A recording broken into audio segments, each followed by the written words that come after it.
So in this we will be discussing thyroid gland location, parts, borders, surfaces, relations, blood supply of the thyroid gland.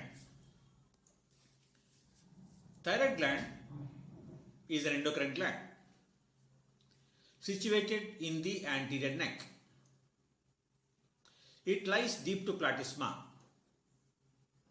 sternothyroid and sternohyoid muscles. It extends from C6 cervical vertebra to T1 thoracic vertebra. It has two lobes connected by isthmus. Levator glandulae thyroideae. It is thin muscle. If present, it extends from the isthmus of the thyroid to the hyoid bone. The presence of levator glandulae thyroideae is associated normally or usually with pyramidal lobe. It represents the persisting distal end of thyroglossal duct. Lobes. It is also showing relations. Lateral lobe of thyroid gland is medially related to two tubes, that is trachea and esophagus. Carotid sheath is posterolateral to thyroid lobe. Sternomastoid muscle and other strap muscles, sternohyoid, sternothyroid and superior belly of omohyoid are related anterolateral to the thyroid gland. Capsule. It has true and false capsules. The true capsule is tightly attached to the gland. It has false capsule derived from pretracheal fascia which splits to enclose the gland.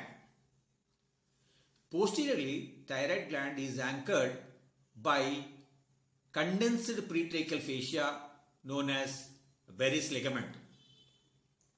This ligament connects the lobes of thyroid to cricoid cartilage and first two tracheal rings.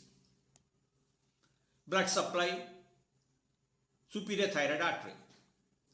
Blood supply of the thyroid is by superior and inferior thyroid arteries. Superior thyroid artery. It is the first branch of external carotid artery. It supplies the upper pole of thyroid gland. Close to the upper pole, this artery lies superficial to external laryngeal nerve. On reaching the superior pole of thyroid gland, it divides into anterior and posterior branches. Before these branches are given off, superior thyroid artery also gives off superior laryngeal artery. Inferior thyroid artery. It is larger than that of superior thyroid artery. It is a branch of thyrocervical trunk. It enters the inferior thyroid pole. Thyroidea imma artery. It is an inconsistent artery supplying thyroid gland. This vessel could replace inferior thyroid artery. This artery is more common on the right side. Veins. Within the true capsule of thyroid gland, there is a dense network of interconnecting blood vessels.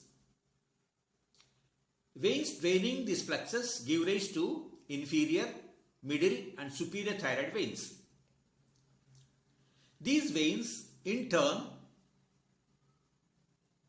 join either the internal jugular or brachiocephalic vein. Lymphatic drainage. Lymphatics draining the thyroid gland follow the veins. Those traveling along the superior and middle thyroid veins drain into upper and middle deep cervical nodes respectively. Lymphatics following inferior thyroid vessels drain into lower deep cervical chain of nodes. supraclavicular, pretracheal and prelaryngeal nodes. Nerve supply. Nerve supply of thyroid gland is by sympathetic nervous plexus, that is from superior, middle and inferior cervical ganglia. Then we go on to describe another competency, that is anatomically relevant clinical features of thyroid swellings. First, the patient's voice hoarseness can be due to recurrent laryngeal nerve compression. It can be due to benign or malignant goiter. Another one, thyroid enlargement is usually made out by its movement on swallowing. Then the third one, a midline mass visible superior to the isthmus may be due to thyroglossal duct cyst. Movement upwards as the tongue is extended is the diagnostic clue of thyroglossal cyst. Thank you.